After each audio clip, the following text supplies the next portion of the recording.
Hello and welcome to another episode of Behind the Play. I'm Sam Perlox Carlson, and today we're going to be talking about Team Fortress 2 Basic Strategy.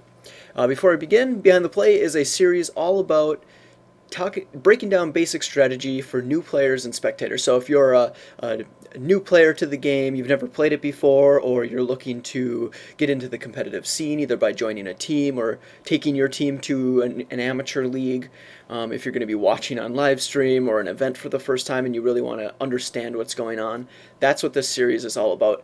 I've done some videos in the past for Counter-Strike Global Offensive, League of Legends, and Quake Live so far. So if you're interested in those games, you can go check them out. They're all under that same, or they're all have that same goal, I guess.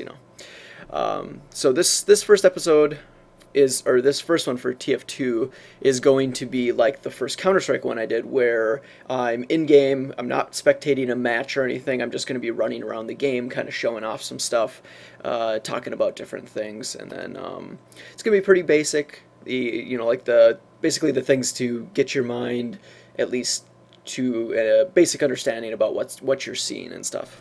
And like the previous video, I'm going to quickly explain how competitive Team Fortress 2 works, plus a few other notes, and then we'll get started. So, two six-man teams square off on a control point or CP map. Each are attempting to capture points that begin in the middle of the map and move sequentially towards each enemy base. By standing on the point for a variable amount of time, the point captures as your own and unlocks the next point in the sequence. By continuing to capture points, eventually one team will find themselves at the last point where successful capture wins the round. The standard lineup for competitive matches are 2 scouts, 2 soldiers, 1 demo, and 1 medic. I should also quickly mention that a number of leagues also play a Highlander mode, which is 9v9 and utilizes one of each class. But we're not going to be talking about that today because that's kind of a separate thing. I wouldn't mind doing a video about Highlander strategy in the future since it's kind of fun, but not at this time. We're just going to focus on the standard competitive format. We're also not going to be talking about weapons or items because there's just too many of them. The only thing I'm going to say is that if you're planning on joining a team or an amateur league or something, they may have weapon bans and restrictions because not everything's balanced. So definitely look into whether or not they have those, because you don't want to practice with a weapon and then come to find out you can't even use it. So also, we won't be talking about specific class-based tactics. Like if you're playing a demo, you should stand here and shoot your stickies here and stuff, just because there's so many options, and we're more focused on the general strategy overall. If you're interested in finding out specific tactics that cater to your class, I suggest watching professional matches and analyzing it from the perspective of the player who's playing your class, and not necessarily on YouTube, because YouTube, you'll get commentated matches where they go from player to player. If you can, find demos to download, and then you can have control and you can specifically watch. You can spend 100% of the time on one guy and see exactly what he does. And I also suggest watching professional and not semi-professional or amateur, because they make mistakes and you don't want to build bad habits. So if you watch a professional one, you'll get exactly what it is you're supposed to do. So do that if you're looking into that. Last point, I just want to give a shout out to TF2 Lobby, since that website offers a service. If you've ever used ESEA, it's similar to that, but it's free. And I want to give it a shout out because this video is for new players and new fans and stuff, and it offers a way for you to get into a competitive match very easily. You join TF2 Lobby.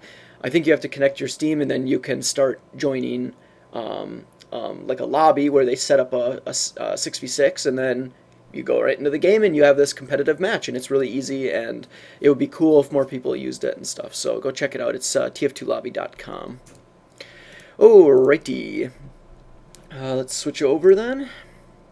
So I'm in game. So let's talk about the standard lineup just really quickly here. So as I said, it was 2 scouts, 2 soldiers, 1 demo, and 1 medic. Why is that? Why did they seemingly randomly just choose those classes? Well, it just happens that those are the most tried and true, the most statistically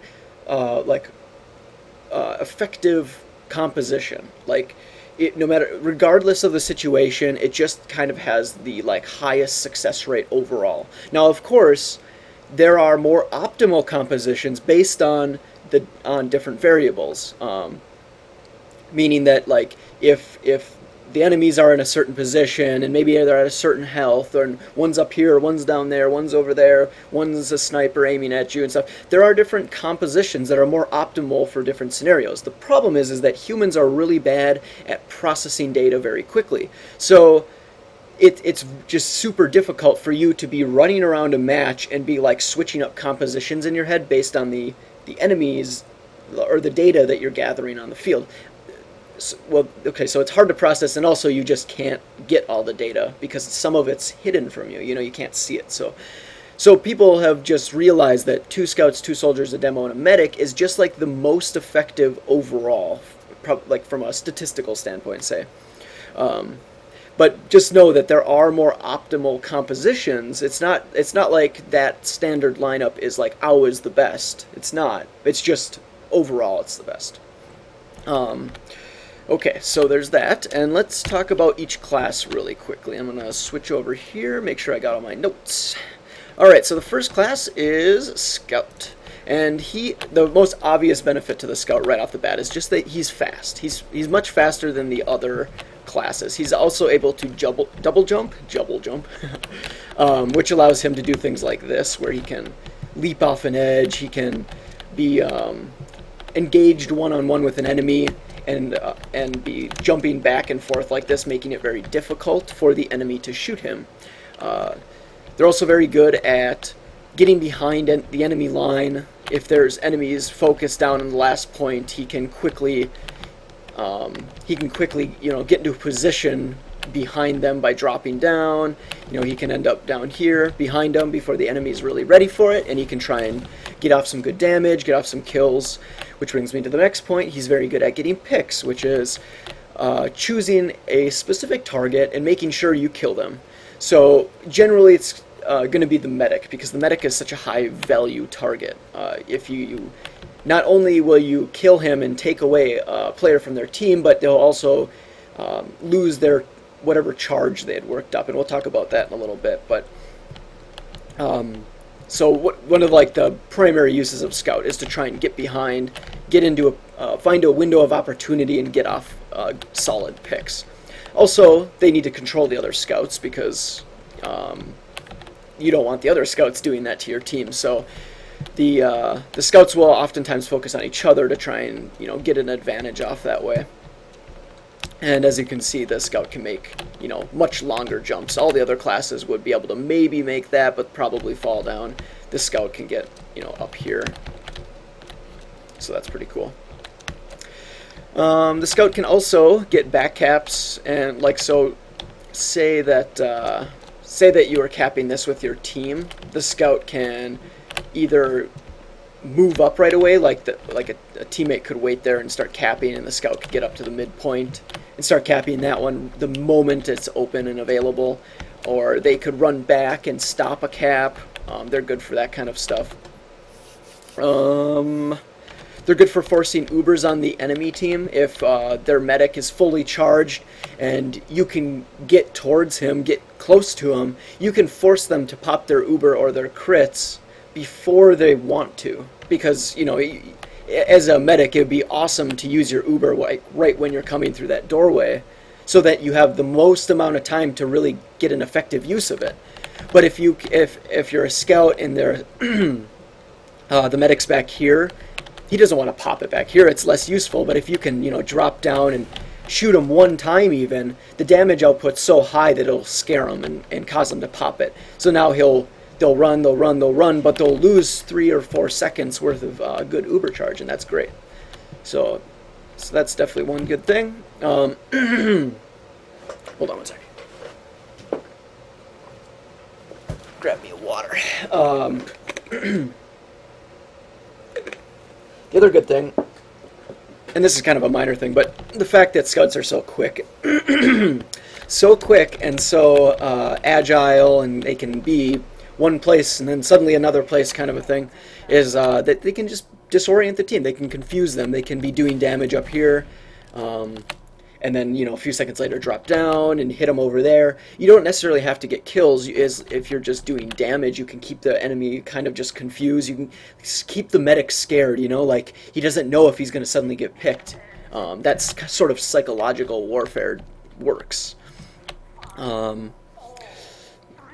what else? Scouts get 2x capping, so whereas everyone else, I couldn't change round time. Apparently that's not a built-in command, I didn't realize that, but super lame. But it should just restart right away. So they get 2x objective capping, whereas every other class gets 1x, so they can cap faster. Yeah, they're good at getting behind enemy lines and escaping. So that basically covers Scout. Soldier is the next main class that's always included, and they're a bit slower than the Scout, as you can see right off the bat. They're definitely way slower actually. They can do long range shots like this, whereas if a Scout shot from here, he'd do very little damage. As you'll see with the demo, you know, he's got arced shots and stuff, but the rocket launcher gets direct, you know, like line of sight shots. It also does splash damage, so if you shoot, you know, within a range of someone, it will do damage in a circle and diminish outward. The soldier can also rocket jump, which allows him to move around more quickly.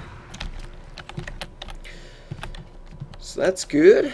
I'm new at using a non-standard rocket launcher. As you can see, it does this. It's exactly the same. It's just a different skin, if you're wondering about that. Let me switch over to my Scout notes. AoE damage, rocket jumping. Then there's the two types of soldiers. There's the pocket soldier and the roaming soldier, at least generally on a competitive lineup. The pocket soldier is one who is always near the medic, and is basically his job to just protect the medic, stick close to him. And then there's the roaming soldier, which his job is to be jumping around, trying to get kills and deal as much damage as possible. It should be noted that if the pocket soldier dies, it is generally the job of the roaming soldier to immediately come back, immediately get to the medic as fast as possible, because the medic is just too important to lose. So it's imperative that if you're playing roaming soldier, you act quickly in that regard. But overall, he's just the, you know, standard damage dealer. You know, the only other thing I could think of is he could you can use your rocket launcher to say blow a person off a point or something. If someone was about to run in, it'll throw them up in the air. Really good soldiers are awesome at you know, launching people up and then shooting them in the air, and does a lot of damage and stuff. So, but pretty standard damage dealer overall. Next up we have a non-standard class, the Pyro, used in specific situations. He's got a flamethrower. He can do you know, damage to a lot of people at once. It does damage over time, so they'll continue to burn when they run away from you, except for other Pyros. They're able to air blast projectiles away or enemies, so that can be good in some regards. You can play Pyro and keep people off points by air blasting them off. But you got to remember, whenever you switch to non-standard classes like this, you're making a trade-off. You know, say one of your scouts is now a Pyro, you gain the advantages of a Pyro, but you also, you know, lose all the advantages of having a scout, which is generally not the greatest idea. You got to use them smartly. You got to know when the best time is. So one place you'll see Pyros used on this map in particular is right at the very first moments of the match. When you get to the center point, the Pyro can get under the bridge and around to the enemy team, and he can get off a lot of damage because they're in a kind of a tight-knit area. So the Pyro can be good at that sort of a thing. If he can, you know, get a lot of people at once, he can get them all damaged. He can incite a little bit of chaos, so that your team can be while their team is fighting off the Pyro menace, your team can position themselves better, and because, you know, the other team is just kind of in chaos trying to control you. Of course, everything happens within seconds, so it's not like it's mass chaos for minutes or something like that. You'll burn them for 2 seconds and you'll be dead. But it's long enough if your team is good. Next up is the demo. The demo is strong damage dealer. There's only one allowed per team. I should have mentioned that too. With the demo, the reason there's one and one medic is because you're only allowed to have one because they're just too powerful if you had more. Plus, there'd probably be like weird balancing issues or like stalemates and stuff because of it. So the demo's primary gun is his pipe grenade launcher. As you can see, it's not like the soldier's rocket. Like if I fire it straight here, it arcs downward, so you have to, you have to get used to that sort of combat, knowing how to aim it. But it's useful because if you couldn't see the enemy there, you can do stuff like that, and you can still hit them. It sits on the ground and eventually blows up too, which is nice because then like there could be enemies back here, and you can do this, and it basically closes off the door without having to actually put you in danger's way. Then there's the sticky grenade launcher, which allows you to place sticky grenades and then detonate them on command. And this is one of the reasons the demo is so useful, is because he can, he can do stuff like this, and the enemies run around the corner, and he gets, depending on how close they are, he could get multiple kills just like that. So that's really awesome. He's also able to, I'll just do it in here. He's also able to sticky jump, and the sticky jump is extremely powerful compared to the grenade or the rocket launcher or rocket jump. It'll throw you much further. You can also do multiple stickies, but that will certainly kill you, depending on how you land and stuff like that. People do get really good at doing jumps like that. Oh, I found something. So yeah, the demo, sticky jump, pipes, AoE damage. He's good at just controlling points, stopping people. With these sticky grenades, he can literally you could even make them obvious. Like, look at there's stickies here, and then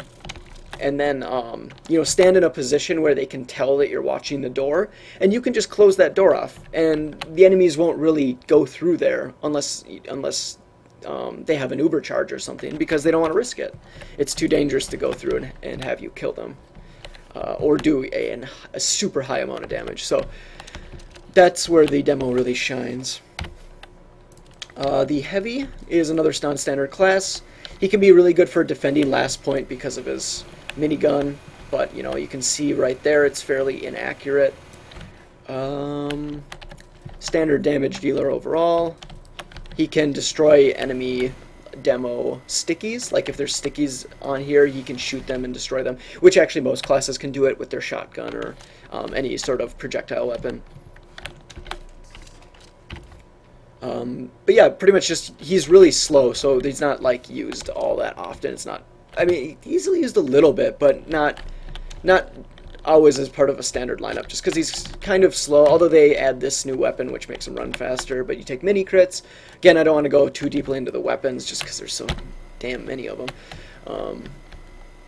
But he's, he can be good for defending, good for dealing out high amounts of DPS. Engineer, another good defensive position. He can create sentries, which will protect the point for you. This is a mini one. You can make big ones that are really powerful. But then again, good teams, they're good at destroying your sentries. So you kind of lose a lot of that power, because they'll just wait till they have an uber charge and they'll rush in, destroy it, no problem.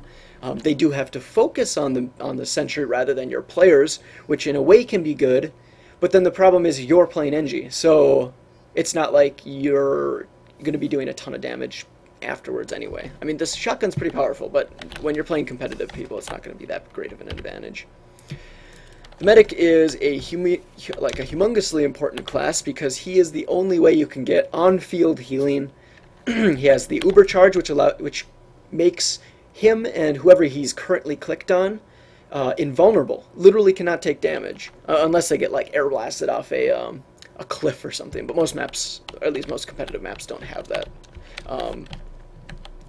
He's also got his Kritzkrieg, which is like the uber charge, but it creates all the projectiles that come out of whoever he's targeting, whatever friendly he's targeting. All his projectiles become critted or crits or whatever, and they do high amounts of damage and you can get tons of kills. But then again, you trade off, you're no longer invulnerable, it's easier to drop your crits, especially when you're playing against good competitive players. So you have to, you know, if you're playing medic or you have your team medic is not doing very well, he needs to really be cautious about what he's choosing and when he's choosing it. There's times when using an Uber is more optimal, there's times when using a crit's more optimal. Yeah, so he can do on-field healing. We should also probably talk about who is good to Uber and who's good to crits. Generally for Uber you want to do, I mean, you can do, what's nice about Uber is you can multi-Uber, you can actually click fast enough that you can keep, there's a delay, so you click someone and you click off and there's like, I don't know what it is, like a half-second delay or something, so you can actually click between people and keep multiple people Ubered at once, but then it uses your charge faster. You can't do that with crits, so heads up. Or at least you didn't used to be able to. I don't know if they've changed something very recently, but for Ubering, generally you're going to want to do, you're going to want to do your soldiers or your demo, depending on the situation. For crits, you're probably same thing, really. It's going to also depend where the enemy team is. So if you have an upper ground, like a soldier can be awesome for his crits rockets. If you can't really see the enemy, your demo's pipes are going to be awesome because he can get them around, bounce them around corners and do high amounts of damage. You probably want to avoid critsing your scouts because, I mean, good scouts can do a crazy amount of damage, so it just depends on the situation. It's also very important for you not to drop your Uber or crits. If you think you're about to die, it's usually better to just use it. It's better always to use it than to die with it. But you also don't want to always prematurely pop it either. You have to just get into this mindset of knowing when to do it. And it takes some skill. I mean, you'll have to just get more practice and get used to knowing, like, this is a situation, it's too dangerous, these scouts they're going to find me at some point, and I have crits, so I just need to use it now and just roll with it because I feel within 5 seconds I'm going to get killed, so just use it. If that's what you really feel, then just use it. But yeah, you don't want to always be popping it. Oh, there's a scout 50 yards away, and then just pop it, and your team's gonna be like, what the hell, man? So, all right, last two classes. There's the sniper. This is a non-standard gun. I'm not sure if you can use this or not, but it doesn't really matter. We're not talking about it anyway. Sniper is just it's self-explanatory. He's got a scope. He can shoot enemies from a long ways. He gets crit headshots. He can do lots of damage. The trade-off, you have to be very aware of it because he's weak in terms of health and stuff like that. But he can be good. He can get, like what the scouts do where they jump in to try and get picks. He can do the same thing from a very long distance.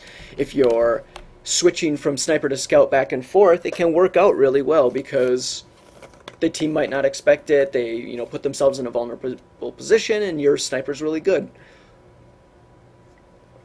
But your sniper needs to be good for it to work. You don't want to trade off a scout for a shitty sniper.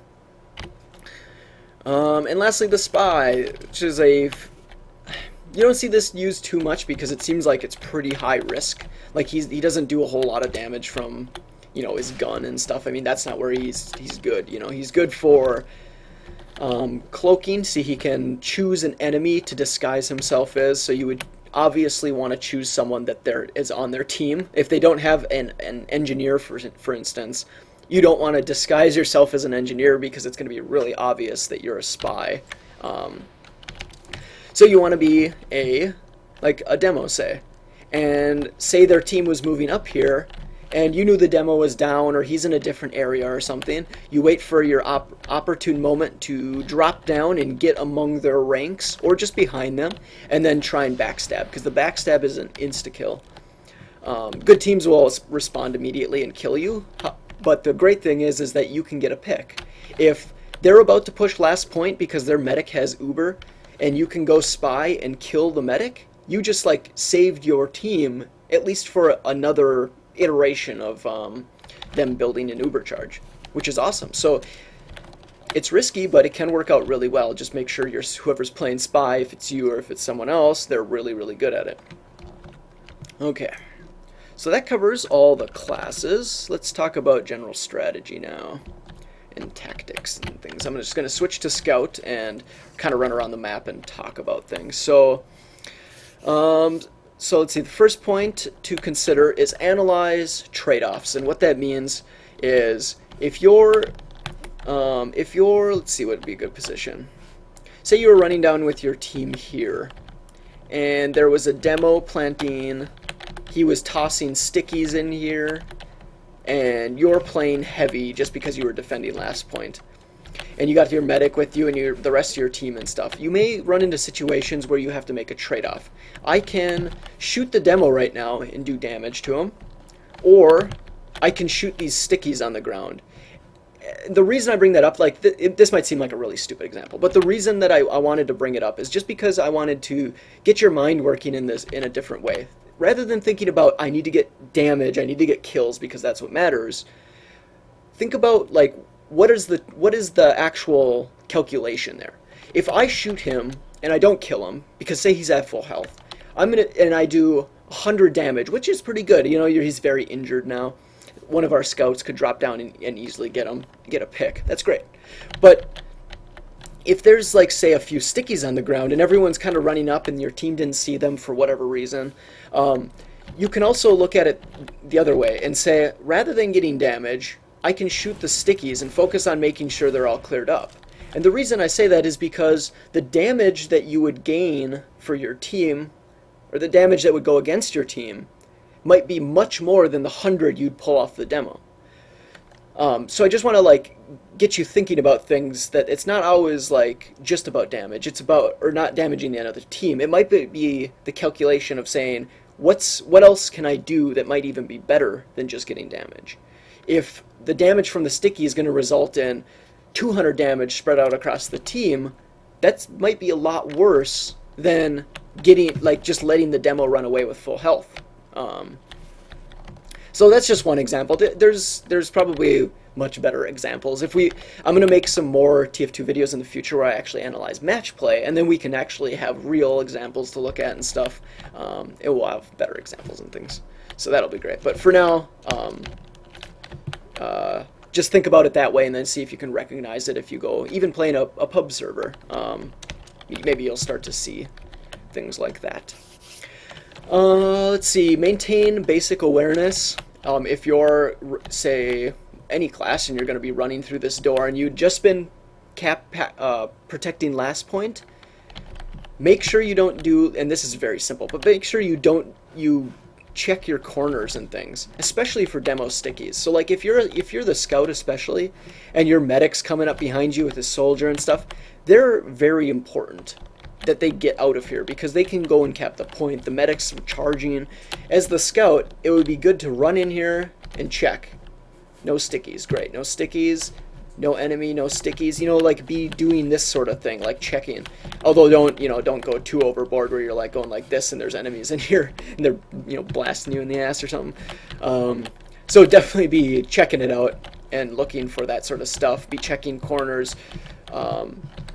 You could run across here and just quickly peek to make sure no scout had just happened to run in there right then. That sort of basic awareness is absolute, like, just vital, because if you're missing stuff like that, you're just gonna lose, plain and simple. Oops. Okay, so let's see. As I mentioned before, there are other optimal class compositions, not only for for your team, but not only based on, like, what the enemy's doing, but maybe what you're doing too. And it's important to kind of remain maybe dynamic in how you organize your class comp. Like, try and come up with different scenarios in which it makes sense to switch to these other classes and have it pre-planned out, because you don't want your team just swapping out, like, unless you're pro and you just, like, everyone knows what's going on.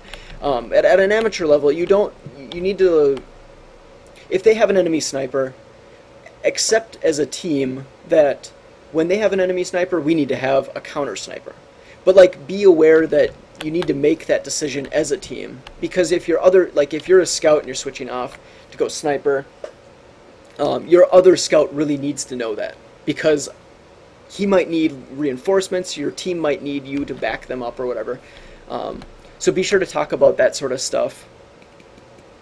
You can also try and figure out the optimal compositions based on what's going on outside, you know, other than sniper, if they're running certain other things. Oftentimes, if they're running a different class comp, you can just go the standard comp because it might just overall be more powerful because they're losing out on a different sort of advantage. Like if they switch sniper and you don't want to go counter sniper, you just go standard class comp and make sure you don't get shot. If you do that, you're probably going to like have a fairly decent advantage on them, simply because they're lacking one of their scouts or they're one of their soldiers, probably one of their scouts actually. So that's good. Let's see. I don't know how do commentators commentate matches for like hours and hours without like drinking water constantly, like doing this little bit of talking. I suppose you have two people and they trade off, but whoa. Okay. Knowing when to hold and push is very, very important. If your team is currently at a disadvantage, man, I wish I could have changed round timer. They need to, like, apparently that's not a command that's built into the game. Like, you have to add a script or something. So dumb. But anyway, holding and pushing. It's important to know that when you're at a disadvantage and you're, like, watching last point or your other point or whatever, you need to, like, recognize when is the most optimal time to make a push. Like, you never want to leave this back cap right here unguarded. So what that means is that if your team decides to move forward to try and grab the next point, they're going to be 4v5 in a normal scenario. Because at least one person needs to remain here. Because if it's open, and you see this in pub servers all the time, people just run away from the last point because they like apparently don't realize that if a scout lands on here, this will cap in literally like 2 seconds. So So you have to recognize that if it's going to be 4v5 out there, you need to find a window of opportunity. Like the moment you get a kill defending last point on the enemy team and it's 5v4, it's technically 4v4 because you need to send 4 out. So you need to recognize, like, you need to like do calculations and figure out, are we currently at an advantage or are we currently at a disadvantage? If we're at a disadvantage, defend and wait for that moment of opportunity. Wait for, you know, keep an eye on like their positioning. If they're really far back, bring your 4 up as quickly as you can to try and get to this point because it's currently like unprotected. You know, you don't want to like attack this point if they have awesome positioning. Meaning that, you know, you have like soldiers up here and they're controlling this catwalk or whatever, and they have enemies in there or whatever. They're in really strong positions where you have to walk into their defended area. That's bad for you. And if you do that and you die, even like one of your guys dies, they can move in and be so much more aggressive against you to get that last point. So you need to try and pick opportune times. Have your scouts feeding you intel, which is one of the other points, is that just communication is so important to constantly keep it going and understand where everyone is. Your scouts should, you know, they should be running around as quickly as possible to try and keep tabs on everyone so no one gets caught out, surprised, or killed by, you know, demo stickies that no one was aware was there. But yeah, you know, just recognize, like, well, they're not currently in a strong position defending the spire, so this is an opportune time to bring our guys forward off the last point. Or we got the kill and we have this player advantage.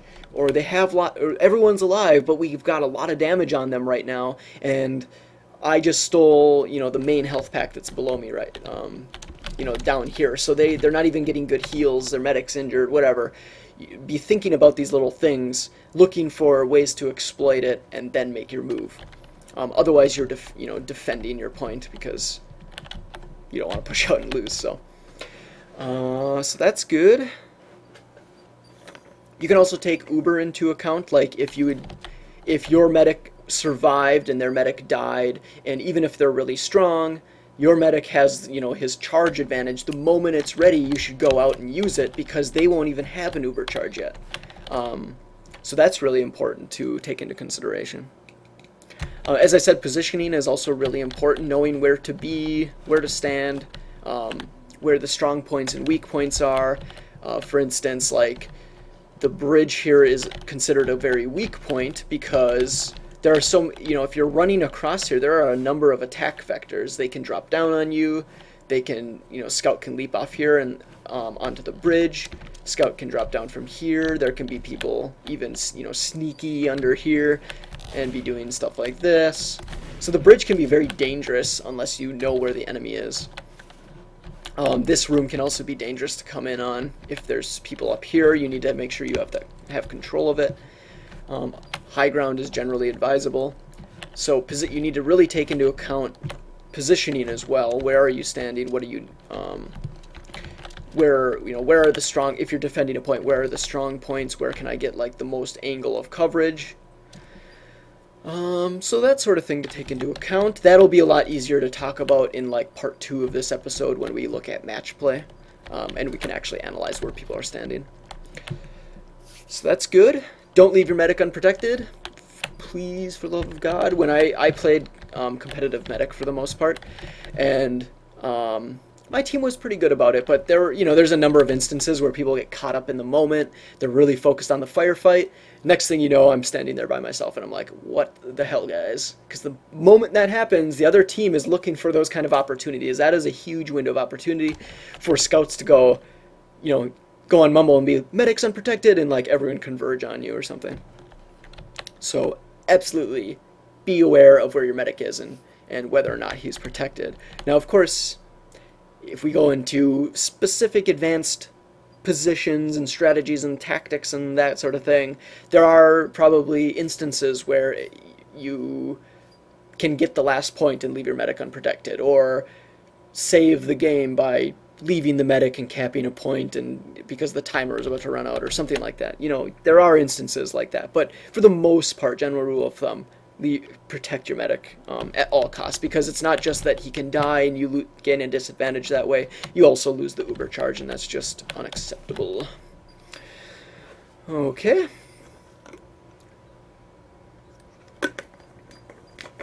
Also, that doesn't apply, I might have said that before, but it doesn't apply to just the soldiers, like roaming soldier, come back, protect the medic.